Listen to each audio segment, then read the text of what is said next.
Bah écoutez, ça va très bien. J'ai effectivement appris aussi les nouvelles comme vous pour mes camarades de jeu et vrai que c'est dur dans ce sport de devoir abandonner une course, ça m'est déjà arrivé. C'est tellement d'énergie et voilà d'engagement que chaque skipper et chaque équipe et sponsor mettent que voilà, c'est toujours dur de devoir abandonner. Mais bon, ça fait partie de ce sport également. Donc faut l'accepter avant le départ. Non, parce que moi je suis pas du tout dans cette situation-là. Météo, j'entends, et avec une mer très maniable et un vent portant. Donc voilà. Après, à situation égale, peut-être qu'effectivement j'aurais plus levé le pied, mais pour l'instant j'ai des conditions favorables pour pouvoir pousser un peu le bateau et aller vite. Donc j'en profite. Oui, en fait, ça a été décidé il y a quelques jours parce que l'anticyclone s'installait et il fallait que je sois le plus au sud de cet anticyclone. Donc voilà, il y a un petit trou de souris à essayer d'attraper pour se glisser entre cette ZEA et puis l'anticyclone. Voilà, et puis je suis surtout en fait propulsé par ce front depuis maintenant plus de 48 heures, mais et qui tient, j'arrive à rester devant, donc c'est ce qui me permet d'aller vite, quoi.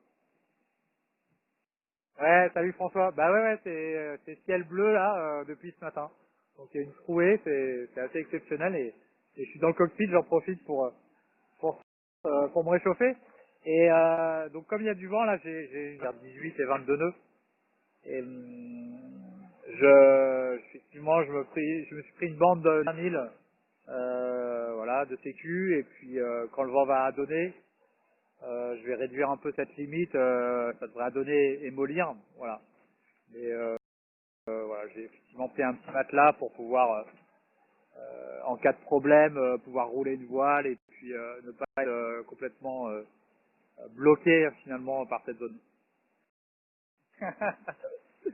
Je sais pas, peut-être.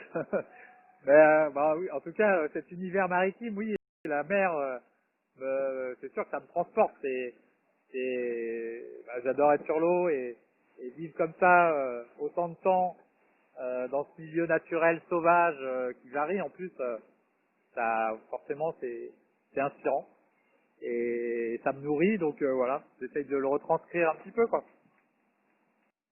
Ouais, bah oui, c'est vrai qu'il faut se nourrir. D'ailleurs, je mange énormément moi, et en mer parce que déjà les manœuvres en fait sont très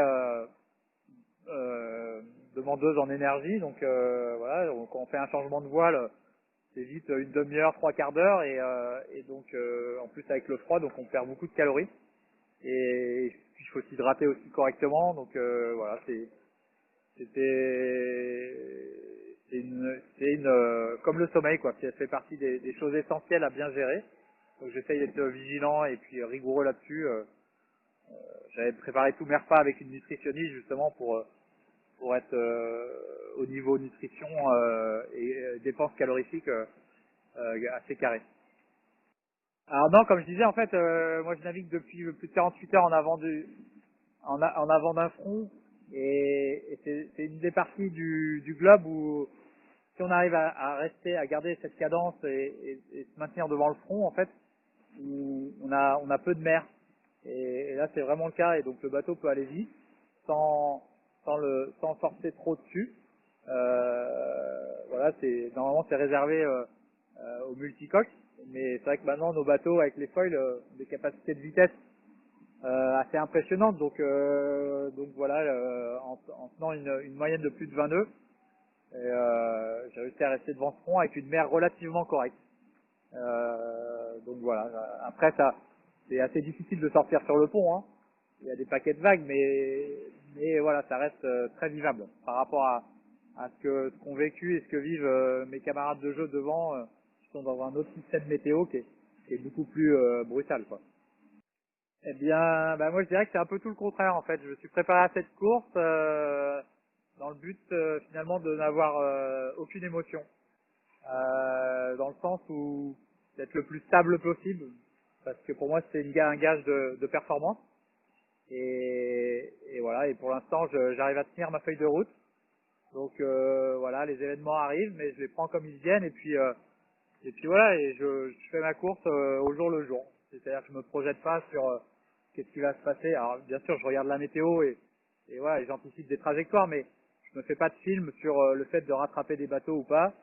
Et voilà, je me concentre sur la marche de mon bateau au quotidien et voilà, d'essayer d'être le plus en phase possible et d'être le moins touché possible par les choses.